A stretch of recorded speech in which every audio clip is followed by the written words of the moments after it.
É isso aí, nação, e vamos para as últimas notícias do nosso Mengão. Primeiro vamos falar sobre essa situação de Mateuzinho, que treinou no Corinthians, tinha tudo para ser jogador do time paulista em 2024, todavia voltou para o Flamengo e já está treinando no time carioca. Vamos acompanhar as duas versões, tanto do Flamengo como também a do Corinthians, e analisar quem de fato errou e não deu certo finalizar essa contratação. Versões de desgaste, como foi o rolo de Flamengo e Corinthians por Mateuzinho. Corinthians, Flamengo e Mateuzinho se envolveram em uma novela nos últimos dias. O empréstimo relâmpago teve treinos no CT Joaquim Grava, ida ao estádio, contrato assinado unilateralmente e desgaste entre as partes. Mateuzinho foi ao CT do Corinthians pela primeira vez dia 18 de janeiro. Ele se despediu dos companheiros do Flamengo no Ninho do Urubu 2 dias antes. Nos momentos seguintes, apareceu em treino do clube e na Neoquímica Arena, vendo o jogo contra o Guarani. Divergências travaram o negócio. O Corinthians entende que pediu a liberação para Mateuzinho treinar e depois resolver os últimos detalhes do vínculo. Neste momento, o Flamengo não teria aceitado as condições. O Corinthians ainda tenta a compra do jogador. Apesar de descartar o empréstimo, a última cartada será pagar para tirá-lo do Flamengo. Mesmo com o desgaste gerado pelo episódio, o jogador gostou do período com os novos companheiros e vê de maneira positiva uma chance em outro clube. O Corinthians fez uma proposta após a confusão. Os números são bem baixos dos 8 milhões de euros, 59 milhões de reais pedidos pelo Flamengo, caso houvesse uma opção de compra fixada. O Corinthians decidiu contratar um lateral direito. Com o limite de estrangeiros, não encontraram nenhum no mercado e foram atrás de Mateuzinho. Valores assustaram para uma compra. Com uma pedida alta para o contrato em definitivo, a opção do empréstimo apareceu na mesa, mas o Flamengo vetou um valor pré-fixado. O Corinthians manteve o papo mesmo assim. O clube paulista pediu para que Mateuzinho viajasse. Com poucos reforços à disposição, o clube queria dar a Mano Menezes o jogador. O lateral participou de treinos do CT e do treino aberto para a torcida. Neste momento, as versões começam a divergir.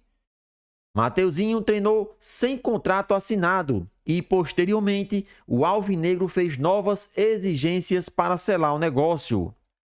O Flamengo vê um erro dos paulistas.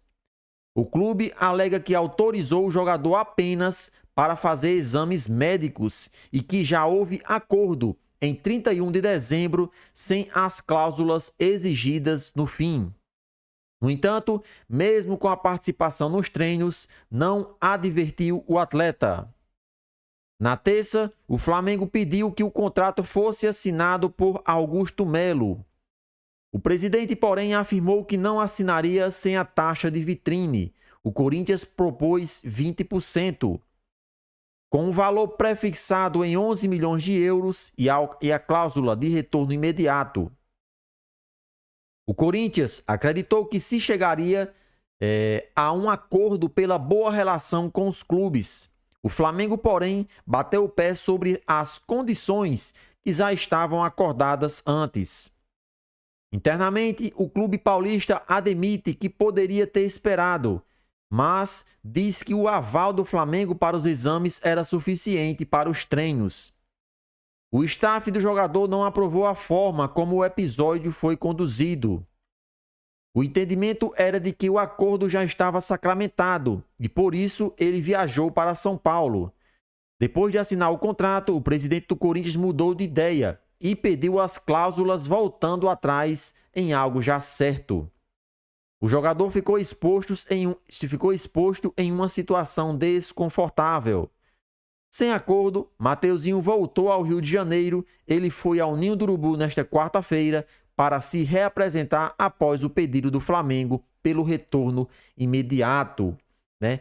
Esse foi mais um episódio, mais um vexame da diretoria do Corinthians cometido nesses 25 dias aí do mês de janeiro, né? Teve a questão de Lucas Veríssimo e outros atletas que o Corinthians estava dando como certo e teve uma reviravolta. Sem falar na situação que o novo presidente colocou o Gabigol. Desde ano passado, quando o então presidente eleito Augusto Melo, em diversas entrevistas, colocou o Gabigol como um novo reforço do Corinthians, isso mesmo. Ele disse abertamente que estaria negociando com o craque camisa 10 e que ele teria a cara do Corinthians. E Gabigol até elogiou também o time paulista, só que, como ele ainda não tinha um futuro definido, ficou na dele.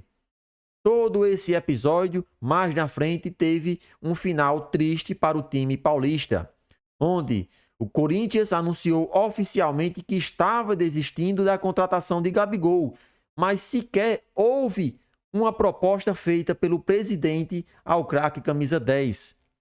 E de acordo com os dirigentes do Flamengo, como também o staff do atleta, não houve nenhuma conversa para tratar assuntos relacionados a uma possível saída de Gabigol para o time paulista. Então, o presidente do Corinthians começou a temporada fazendo besteira, né? Esse episódio de Mateuzinho foi o fim. Como é que o cara aceita a proposta do Flamengo, tudo certo, o jogador viaja, treina com a equipe e na hora de assinar o contrato, o presidente volta atrás de sua palavra. Infelizmente, isso prejudica não só a imagem do atual mandatário, mas também a imagem do Corinthians, que é uma equipe gigante, né, uma das maiores do país e não vive um bom momento financeiro e ainda por cima se envolvendo em polêmicas negativas. Isso prejudica com certeza futuras negociações que venham a acontecer, né, no cenário nacional.